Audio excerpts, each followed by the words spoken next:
double crochet starts with chain 3, which counts as your first double crochet. Turn your work. That chain 3 counts as the stitch for this first stitch here, so we'll work our next double crochet in the next stitch. It's yarn over your hook, insert your hook in the next stitch, yarn over, pull up a loop. You now have 3 loops on your hook, yarn over, pull through 2 loops on your hook, yarn over, pull through 2 loops on your hook. Let's do that again. Yarn over, insert your hook in the next stitch, yarn over, pull up a loop, yarn over, pull through 2 loops on your hook, yarn over, pull through 2 loops on your hook. That's the double crochet. This is extended double crochet. We start a row with a chain 3, which counts as our first stitch. Turn our work. That chain 3 counts as the stitch over the first stitch here, so we'll work into this next stitch. Extended double crochet is yarn over your hook, insert your hook in the stitch, yarn over, pull up a loop. We now have 3 loops on our hook, yarn over, pull through 1 loop on your hook, yarn over, pull through 2 loops on your hook, yarn over, pull through 2 loops on your hook. Let's do that again. Yarn over, insert your hook in the next stitch, yarn over, pull up a loop, yarn over, pull through 1 loop on your hook, yarn over, pull through 2 loops on your hook, yarn over, pull through 2 loops on your hook. That's extended double crochet. This is linked double crochet. The row begins with a chain 3, which counts as your first stitch. Turn your work. That chain 3 counts as the stitch over this first stitch here, so we'll work in the next stitch. And we're going to insert a hook into the second of those chain 3s, yarn over, pull up a loop, insert our hook in the next stitch, yarn over, pull up a loop. We now have 3 loops on our hook, yarn over, pull through 2 loops on your hook, yarn over, pull through 2 loops on your hook. Notice that horizontal bar in the middle of that last stitch made. We're going to insert our hook into that bar, yarn over, pull up a loop, then insert our hook into the next stitch, yarn over, pull up a loop, yarn over, pull through 2 loops on your hook, yarn over, pull through 2 loops on your hook. We'll do it one more time. Insert your hook into the vertical bar of the previous stitch, yarn over, pull up a loop, insert your hook in the next stitch, yarn over, pull up a loop, yarn over, pull through 2 loops on your hook, yarn over, pull through 2 loops on your hook, and that is linked double crochet. Next, we'll do back post double crochet. Chain 3 counts as our first stitch. Turn our work. Back post double crochet is yarn over your hook, insert your hook from back to front to back around the post of the next stitch, yarn over, pull up a loop, yarn over, pull through 2 loops on your hook, yarn over, pull through 2 loops on your hook. Let's do that again. Yarn over, insert your hook from back to front to back around the post of the next stitch, yarn over, pull up a loop, yarn over, pull through 2 loops on your hook, yarn over, pull through 2 loops on your hook. Front post double crochet begins with the chain 3. Turn your work. Yarn over your hook, insert your hook from front to back to front around the post of the next stitch, yarn over, pull up a loop, yarn over, pull through 2 loops on your hook, yarn over, pull through 2 loops on your hook. Let's do that again. Yarn over, insert your hook from front to back to front around the post of the next stitch, yarn over, pull up a loop, yarn over, pull through 2 loops on your hook, yarn over, pull through 2 loops on your hook, and that's front post double crochet. Foundation double crochet starts with a chain 3, yarn over your hook, insert your hook in the 3rd chain from your hook, yarn over, pull up a loop. We now have 3 loops on our hook, yarn over, pull through 1 loop on your hook, yarn over, pull through 2 loops on your hook, yarn over, pull through 2 loops on your hook. Notice how that yarn over, pull through 1 loop on your hook created this bar here. That's where we're going to work our next stitch.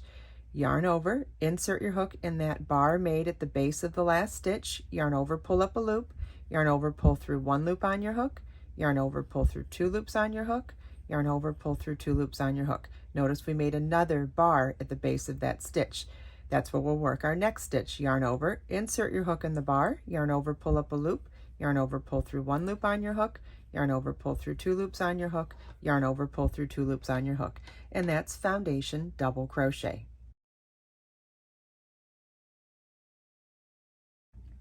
Okay, so now let's compare all of these different variations of double crochet.